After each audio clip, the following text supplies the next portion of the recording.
Hello बच्चों, नमस्कार। निर्माण एकेडमी के यूट्यूब चैनल में आप सभी का स्वागत है। और हमने इस चैनल पर जीएस की क्लास शुरू की हुई है। जीएस की क्लास में आज हमारी क्लास है इतिहास की। इतिहास और इतिहास में हम देख रहे हैं प्राचीन भारत का इतिहास। और प्राचीन भारत के इतिहास में हम इस समय पहुंच चुके हैं कहाँ? मौर्य साम्राज्य पर।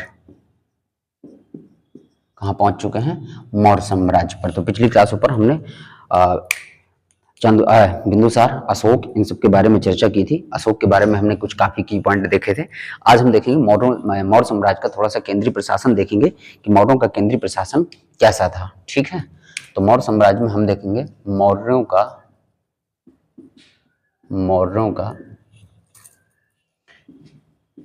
केंद्रीय प्रशासन।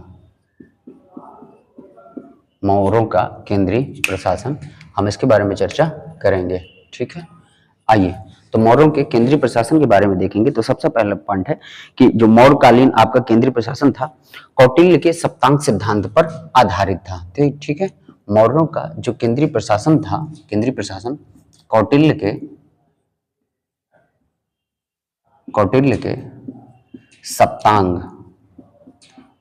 सप्तांग सिद्धांत पर आधारित था। सप्तांग सिद्धांत पर आधारित था। ठीक है, ये पॉइंट ये रखिएगा कि जो कौटिल्य यानी चाणक्य ने जो सप्तांग सिद्धांत दिए थे, उन्हीं सप्तांग सिद्धांत पर आपका ये केंद्रीय प्रशासन आधारित था। ठीक है, राजा का पद वंशानुगत होता था। राजा का पद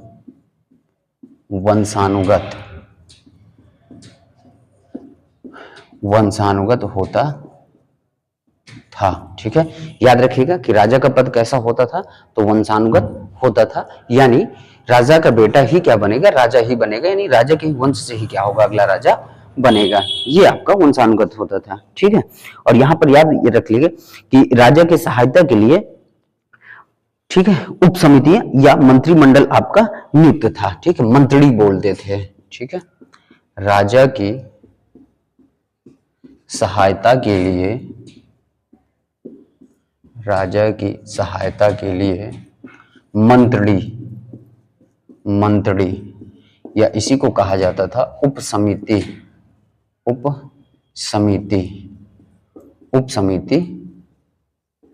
नियुक्त की जाती थी। ठीक है, नियुक्त की जाती थी। तो याद रखिएगा कि राजा की सहायता के लिए मंत्री या उप समिति की नियुक्ति की जाती थी, जिसमें देखिए क्या है? प्रधानमंत्री, सेनापति। इसमें कौन कौन शामिल होते थे? प्रधानमंत्री,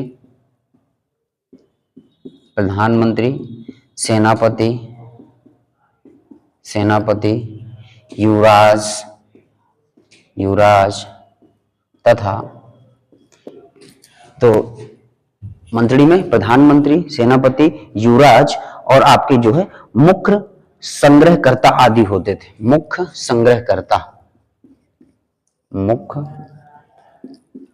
संग्रहकर्ता आदि होते थे। तो याद रखिएगा कि ये मौर्यों के केंद्रीय प्रशासन के बारे में हमने थोड़ी सी चर्चा की है। ठीक है, तो यहाँ पर कौटिल्य का सप्तांग के सिद्धांत पर आधारित था मौर्यों का केंद्रीय प्रशासन। जो राजा का पद होता था वो कैसा होता था? वंशानुगत होता था। राजा की सहायता के लिए मंत्री या उप समिति की नियुक्ति की जाती थी, जिसमें आपके प्रधानमंत्री, सेनापति, युवराज और आपके जो है मुख्य संग्रहकर्ता शामिल होते थे। तो नोट कर लीजिएगा। आगे बढ़ते हैं। आगे हम देखेंगे प्रमुख अध्यक्ष। आगे हम चर्चा करेंगे मुख्य अध्यक्षों की चर्चा। नोट करते चलिएगा बच्चों। ठीक है, तो नोट्स कंप्लीट बनाइएगा। आइए आगे हम देखेंगे प्रमुख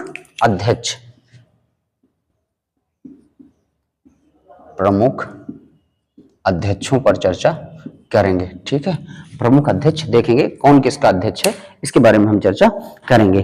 तो पहला है जैसे व्यापार से प्राप्त कर या चुंगी एकत्रित करना है। ठीक है, व्यापार से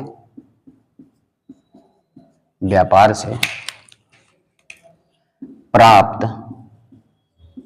कर या इसी को बोलते थे चुंगी। चुंगी मतलब टैक्स प्राप्त करना। ये क्या कौन कहलाता था? इसको क्या कहते थे? इसको कहते थे शुल्काध्यक्ष। क्या बोला जाता था? शुल्काध्यक्ष। यानी मॉडल में जो व्यापार से प्राप्त करिए चुंगी या टैक्स जो वसूलता था उसको हम क्या कहते थे? तो शुल्काध्यक्ष कहा जाता था। ठीक है। अगला है माप तौल के मान को नियंत्रित करने वाला। माप तौल के माप तौल के मान को नियंत्रित करने वाला है। इसको क्या कहते थे? इसको कहते थे पौतवा अध्यक्ष। क्या बोला जाता था? पौतवा अध्यक्ष। ठीक है। जो माप तौल के मान को नियंत्रित करता था उसको क्या कहा जाता था? उसको कहा जाता था पौतवा अध्यक्ष कहा जाता था। ठीक है। अगला है वस्त्र उद्योग मंत्री, जैसे वस्त्र उद्योग से संबंधित। ठीक है। वस्त्र उद्योग से संबंधित, यानी कुल मिला के जो वस्त्र उद्योग से संबंधित होते थे उसके अध्यक्ष को क्या कहा जाता था? उसको कहा जाता था सूत्राध्यक्ष। क्या बोला जाता था? सूत्राध्यक्ष। याद रखिएगा, क्या कहा जाता था? सूत्राध्यक्ष कहा जाता था, जो वस्त्र उद्योग से संबंधित होते थे। ठीक है। अगला है चर्म उद्योग का अध्यक्ष।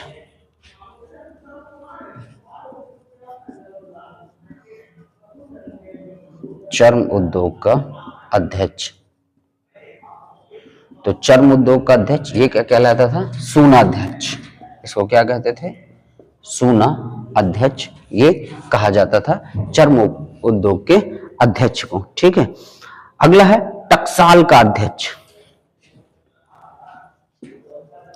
टकसाल, टकसाल मतलब जहां पर सिक्कों की क्या होती थी? छपाई होती थी, सिक्के जो है टांके जाते थे, उसके अध्यक्ष को क्या कहा जाएगा? लक्षणाध्यक्ष। क्या कहा जाएगा? लक्षणाध्यक्ष।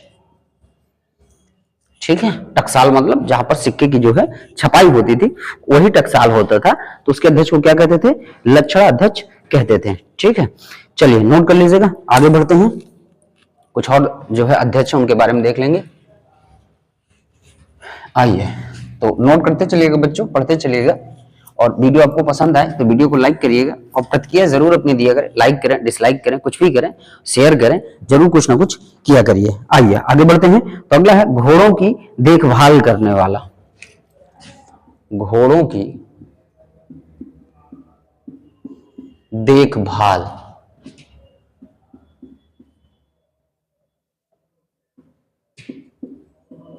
घोड़ों की देखभाल करने वाला, इसको क्या कहा जाता था? इसको कहा जाता था अश्वाध्यक्ष। क्या बोला जाता था? अश्वाध्यक्ष बोला जाता था घोड़ों की देखभाल करने वाला। ठीक है। अगला है हाथियों की देखभाल करने वाला। हाथियों की देखभाल करने वाला, इसको बोला जाता था हस्त्याध्यक्ष। हस्त्या अध्यक्ष। जो घोड़ों की देखभाल करता था उसको अश्वाध्यक्ष, जो हाथियों की देखभाल करता था उसको क्या कहते थे? हस्त्या अध्यक्ष। ठीक है। ये याद रखिएगा, कुछ प्रमुख अध्यक्षों के बारे में हमने चर्चा की है, तो इसके बारे में याद रखिएगा, नोट कर लीजिएगा। आइए बढ़ते हैं आगे।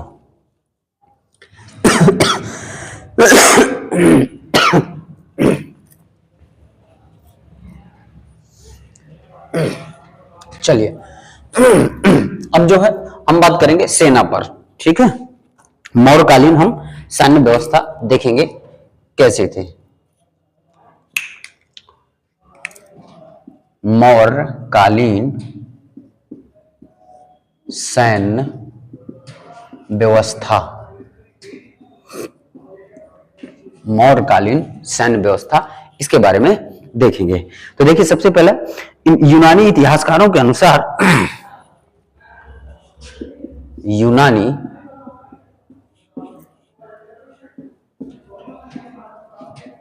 इतिहासकारों के अनुसार चंद्रगुप्त की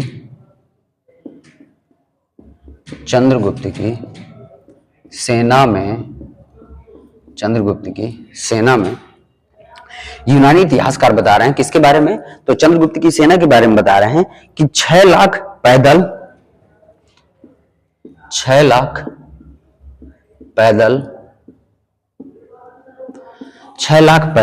30,000 आपके क्या थे अश्वारोही, 6 लाख पैदल 30,000 अश्वारोही। 30,000 अश्वारोही का मतलब यह है कि जो घोड़े से संबंधित सवार हैं उनके बारे में, ठीक है। जो घुड़सवारी वाले जो सैनिक है वो कितने हैं, 30,000 है, ठीक है। 9,000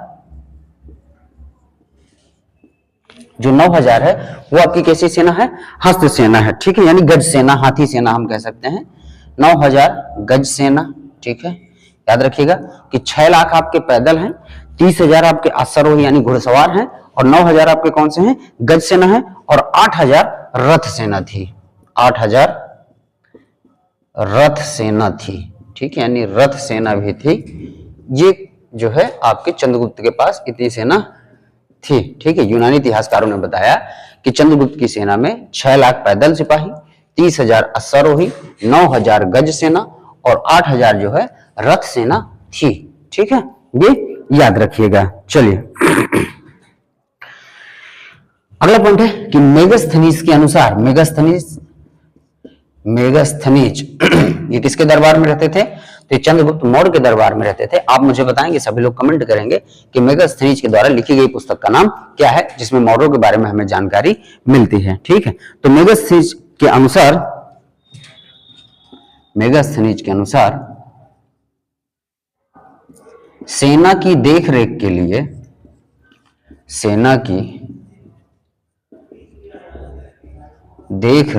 लिए एक अलग विभाग था,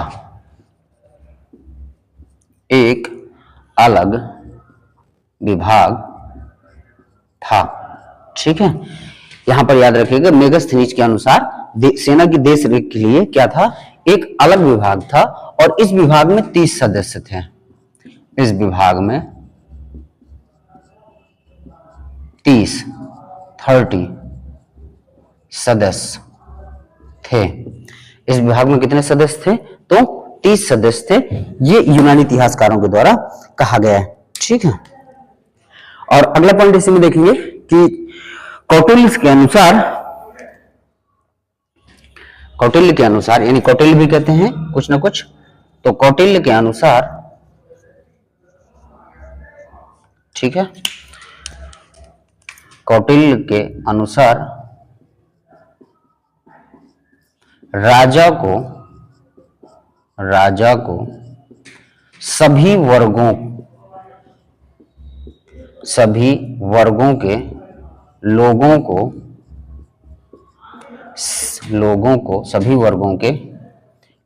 को सैनिक सेवा में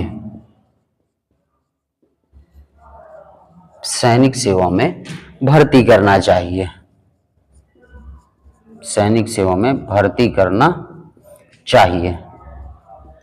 ठीक है। ये कौटिल्य कहते हैं कि राजा को सभी वर्गों के, जो भी वर्ग हैं, जो भी वर्ण है, उन सभी वर्गों के लोगों को क्या करना चाहिए, सेना में भर्ती करना चाहिए, यानी नियुक्त करना चाहिए, ठीक है। चलिए आइए आगे बढ़ते हैं, इसको नोट कर लीजिएगा।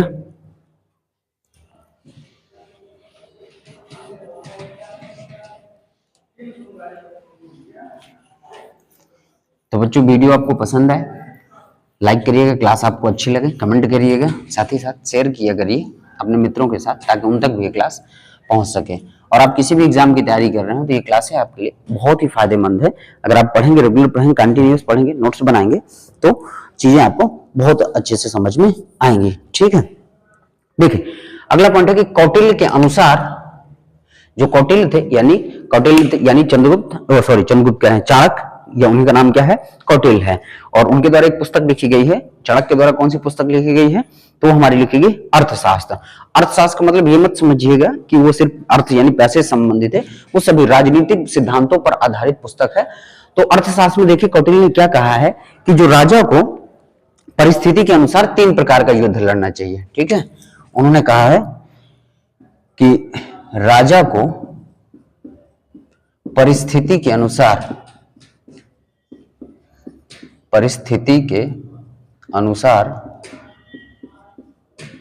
3 प्रकार का युद्ध करना चाहिए। 3 प्रकार का युद्ध करना चाहिए। ठीक है, तो याद रखिएगा कौटिल्य के अनुसार, यहां पर लिख लें हम कौटिल्य के अनुसार। ठीक है, किसके अनुसार, तो कौटिल्य के अनुसार, कौटिल्य के अनुसार राजा को परिस्थिति के अनुसार 3 प्रकार का युद्ध करना चाहिए। ठीक है, पहला युद्ध है प्रकाश युद्ध। पहला हमारा कौन सा है, प्रकाश युद्ध। और प्रकाश युद्ध क्या है, तो प्रकाश युद्ध कहता है आमने सामने का युद्ध, आमने सामने युद्ध। ठीक है, आमने सामने युद्ध, ये प्रकाश युद्ध कहलाता है। आमने सामने की लड़ाई जो है प्रकाश युद्ध कहलाती है। दूसरा है कूट युद्ध। कूट युद्ध, ठीक है, कूट युद्ध क्या है, चालाकी या छल से युद्ध। ठीक है, कूट युद्ध का मतलब यह है कि चालाकी से या छल से युद्ध जो है करना चाहिए। तीसरा है त्रिशली युद्ध।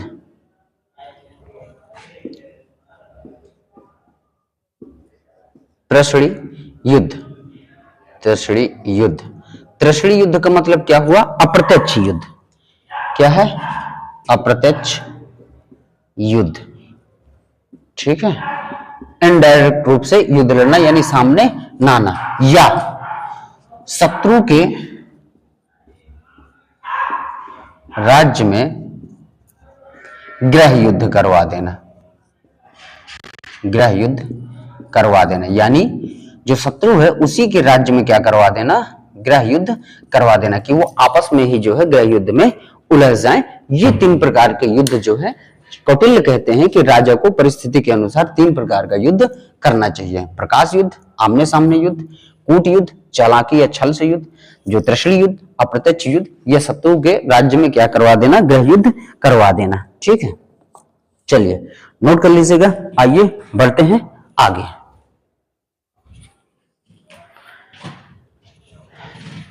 अब हम देखेंगे गुप्तचर व्यवस्था। मॉडर्नों की क्या देखेंगे, गुप्तचर व्यवस्था। गुप्तचर व्यवस्था कैसे थी। ठीक है, चलिए तो अगला हमारा गुप्तचर व्यवस्था।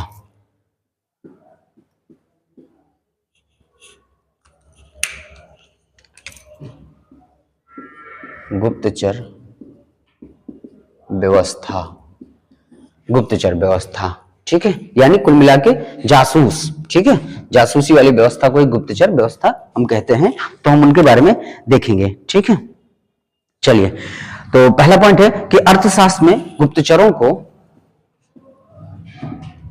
अर्थशास्त्र में, ठीक है,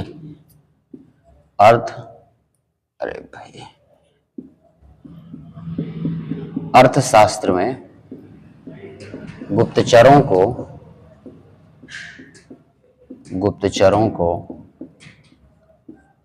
गूढ़ पुरुष कहा गया है।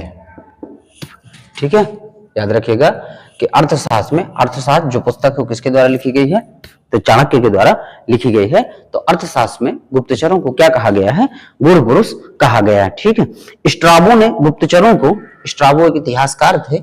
ठीक है, स्ट्राबो ने गुप्तचरों को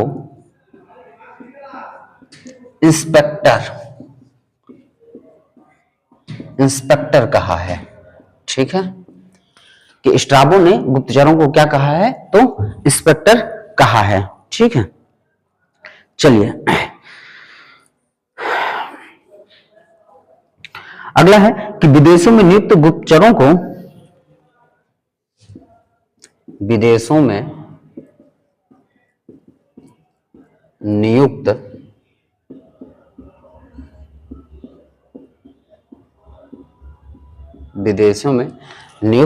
गुप्तचरों को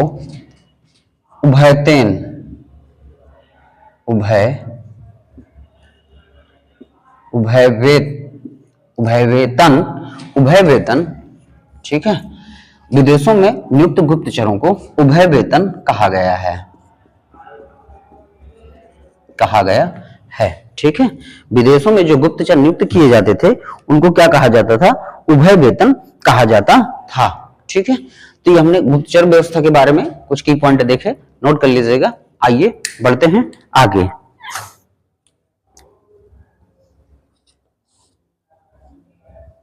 चलिए अब हम देख लेते हैं न्याय व्यवस्था। अगला है हमारा अब न्याय व्यवस्था।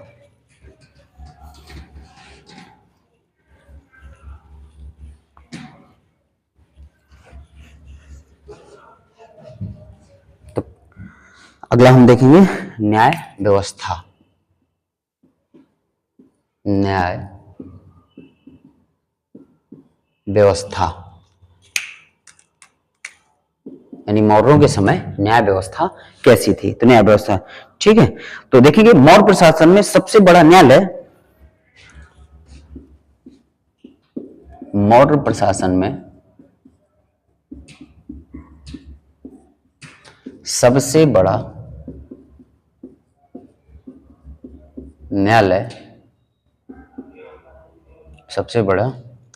न्यायालय, राजा का केंद्रीय न्यायालय होता था। राजा का केंद्रीय न्यायालय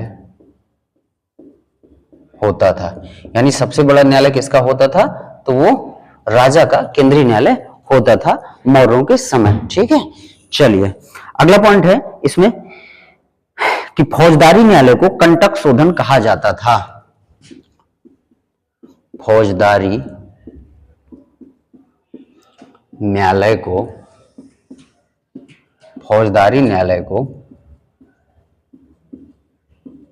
कंटक शोधन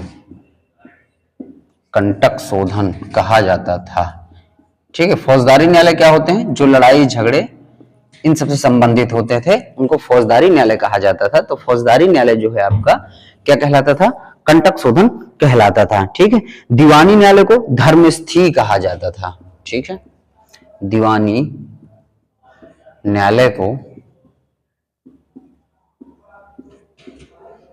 धर्मस्थी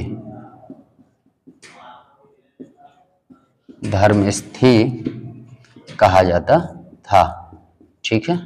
याद रखिएगा कि फौजदारी न्यायालय को क्या कहा जाता था? कंटक शोधन, और दीवानी न्यायालय को क्या कहा जाता था? धर्मस्थी कहा जाता था, ठीक है। चलिए तो ये रहा हमारा न्याय व्यवस्था, ठीक है।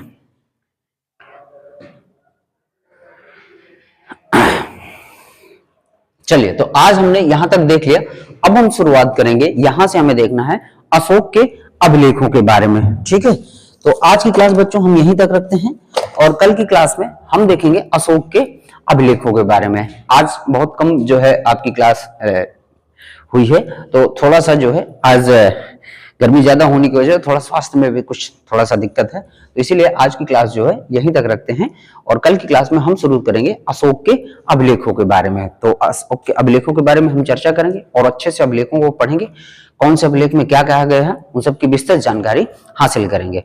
तो मिलेंगे आपसे कल की क्लास में। तो पढ़ते चलिएगा बच्चों, रिवीजन भी करते चलिएगा, नोट्स बनाइएगा बकायदे, और क्लास आपको पसंद आए तो वीडियो को लाइक करिएगा और ना पसंद आए तो बिल्कुल बेझिझक होकर आप डिसलाइक जरूर करिएगा। लाइक डिसलाइक जो इच्छा हो आप जरूर, कम से कम कुछ प्रतिक्रिया जरूर जाहिर करिए।